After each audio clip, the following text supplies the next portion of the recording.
Okay, gang, welcome back to the channel. It's Chris, and we're going for a cold, blustery, snowy ride.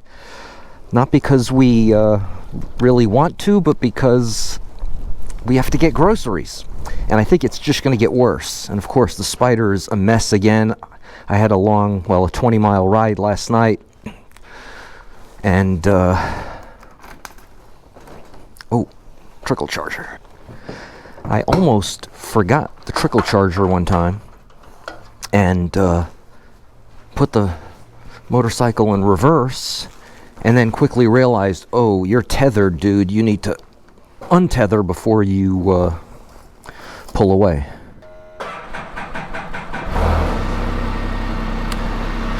So it is lightly snowing.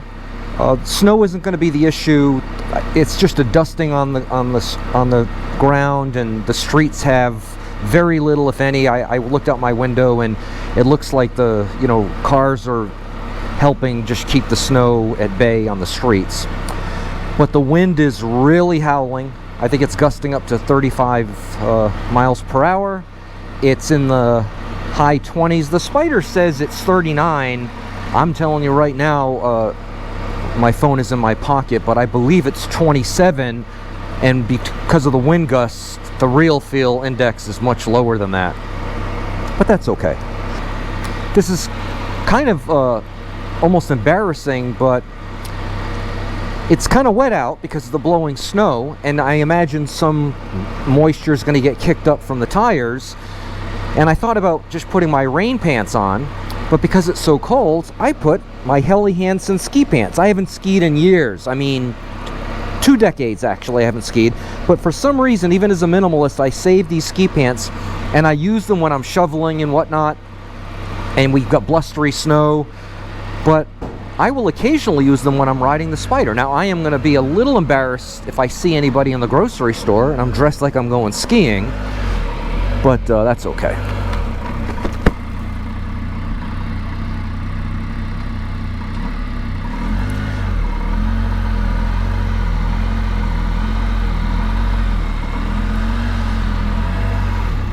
So if you don't know, I used to have a grass strip in the center of the driveway here, and I had it kind of dug up and paved. Actually, he put brick pavers down, but I did that because the Spyder would kind of, on days like, not so much like today, but with a little more snow, the Spyder, the nose is so low to the ground, it would probably drag on that grass and snow. And the rear wheel, which is in the center, obviously, whoop, I'm sliding here, I'm fishtailing. This isn't good. My visor's fogging up. But to avoid any of those complications, before winter came over the summer, I had the driveway kind of redone. So I do not have my, even though it's really cold, it's even colder than the last time I shot a video and I had my balaclava on. Okay, I am fishtailing without even just, I'm not trying to fishtail, it's just happening. So this is a little bit scary, but we're gonna make this work. But when I had my balaclava on, the audio did not come out well at all. If you watch my last video, it was just, I mean, it wasn't horrible, but it was not good. I'm not gonna get any compliments on the audio from that video, and that's because the balaclava is essentially like a cloth, and because it was wrinkled up underneath the helmet, I had layers of cloth between my microphone and my voice. And you know those movies where the guy puts the cloth over the telephone, he's in the payphone, he puts the cloth over it so he sounds different? That's what I sounded like. And I did not intend, I wasn't making a ransom call, I was actually shooting a motovlog, but I sounded the same way. So I'm not gonna wear that when I'm shooting video unless it is absolutely necessary, and I can't imagine when it'll be absolutely necessary for me to shoot a video in freezing conditions, because most of the time when I'm riding in conditions like this, it's a short ride. So I'm going to the grocery store, it's a 4-mile ride. We are, by the way, riding through Hyde Park in New York, the largest municipal park. When I say Hyde Park, I mean a park in the city of Niagara Falls. There's also a Hyde Park, a village or something, somewhere closer to New York City, but This is the largest municipal park outside of Central Park in the state of New York. So anyway, when I'm going on a short 4-mile jaunt to the grocery store, I can deal with being uncomfortably cold for a short period. So when I got the Spyder in March, mid-March of this year in 2024, I shot a couple of videos with more snow like this. And what I wanted to do was prove to myself, you can see on the bridges how it freezes up more. But I wanted to prove to myself and to the viewers that this thing could propel me on a day like today. So as a minimalist who considered life without a car and just a motorcycle, I knew a day like today, when I had my KTM, I wouldn't be doing what I'm doing right now if I had my KTM. Because I know guys do it, and again, if you do it, God bless you, but riding on a day like today is a recipe for a disaster on any two-wheel motorcycle. I don't care what kind of tires you have. I don't care about traction control and riding modes. The KTM was way more sophisticated than I was when it came to riding modes. So you could adjust throttle response and whatnot. But kind of like what Eco Mode does on the Spyder, but on a way more sophisticated level, because multiple levels of riding mode. They called it the rally package. But anyway, riding on a day like today, I would never do it, because you slip, you fall, you hit the pavement, you have to pick the bike up in slippery conditions. It's hard picking up a 500-pound bike, which is what my KTM would. Most adventure bikes weigh about 500 pounds. It's hard to pick them up in normal circumstances. When the pavement is slick, I can't even imagine. So my point is, the appeal for me for the Spyder, I'm starting to slip out a little bit here. The appeal for me, so if I accelerate, when I hit the throttle, the thing starts to fishtail. So I just have to be conscious of that and do it gradually. And I'm also going to just pull over so my rear wheel is in the track where the car tires kind of help me clear away the snow. The appeal for the Spyder was on days like today, which are numerous in this part of the country, numerous. I don't get the heavy snows that they get in the southern tier of New York, just an hour south of here. If you're watching a Buffalo Bills football game and you see and hear about, you know, multiple feet of snow, that's usually not happening in Niagara Falls. Either it'll be a bright sunshiny day, or it'll be like today. And so I knew if I had the Spyder instead of the KTM on a day like today, now it's going to be interesting. There's a slight incline here. When I pull away from this, I'm betting my rear wheel is going to spin to some extent. We'll see right now. Yep, I can feel it. I'm sliding, it's fishtailing, but it's propelling me. But anyway, on a day like today, the Spyder, because of the 3 wheels, because of the flat car-like tires, unlike, you know, the KTM, unlike every motorcycle with the rounded tires that gives you the ability to lean, and of course, this thing weighs 1,000 pounds, so it's really planted. The wind is, you can see the tracks of the blowing snow. I can feel it. You might even be able to hear it. I'll be quiet for a second here. I don't know if you can hear that with my mic.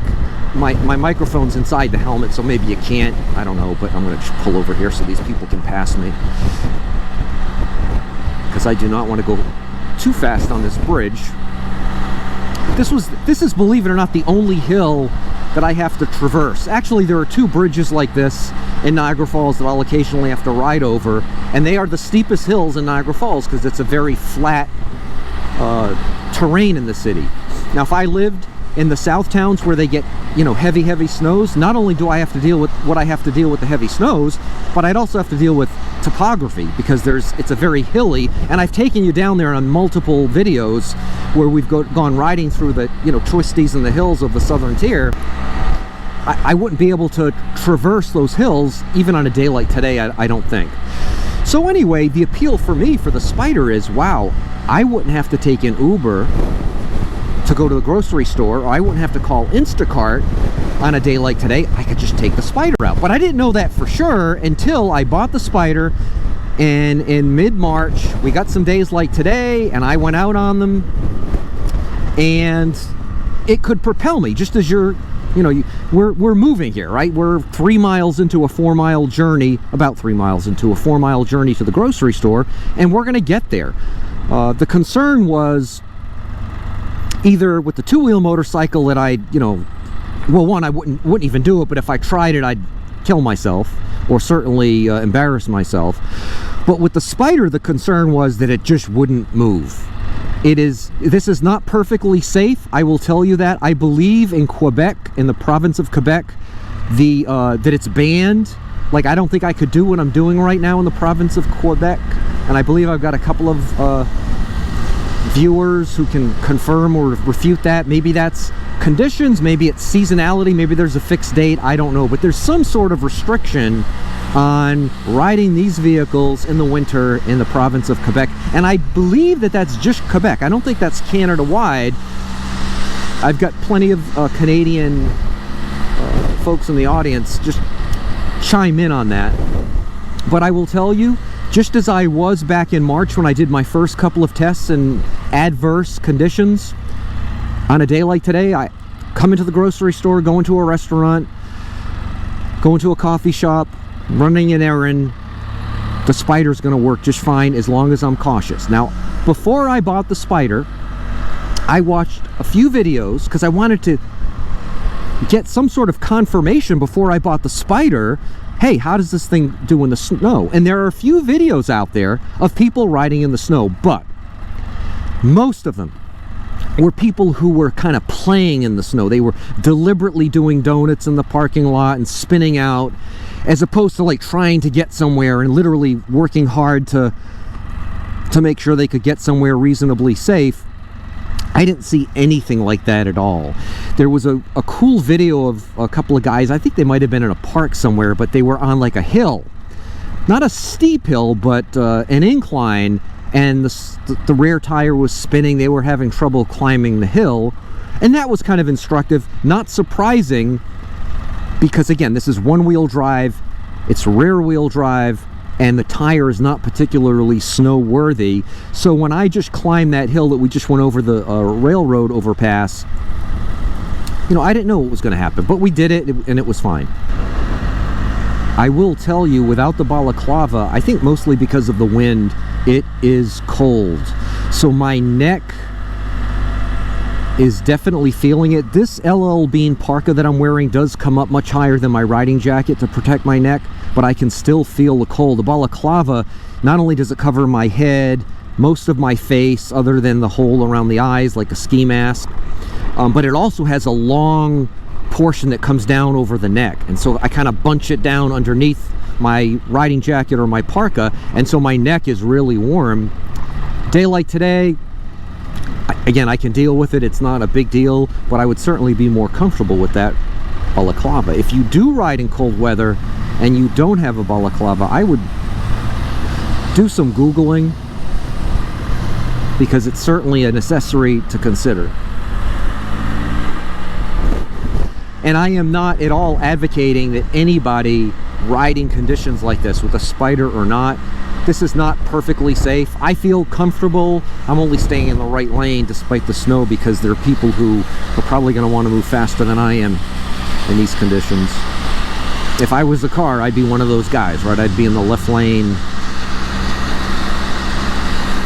But see all the water coming up from that car?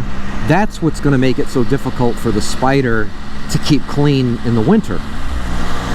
And not only is that water dirty, but when they salt the roads, there's all salt mixed in with that. And so I've come up with a system in my head to keep this thing semi-clean and to desalt it, if you will, but it's going to be imperfect. It's certainly not going to be imperfect. At some point I'll do a video on that.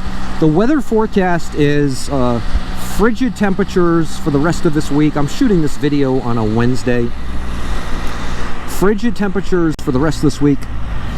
See the water? I'm going to get in the left lane here, coming up here.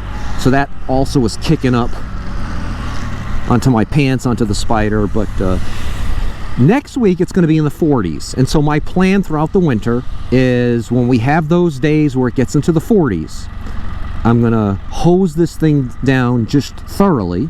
Oh, my directional was on, sorry about that. Hose this thing down thoroughly. I am not gonna use a sponge and a bucket and soap. If it gets in the 50s, I will do that, but not in the 40s.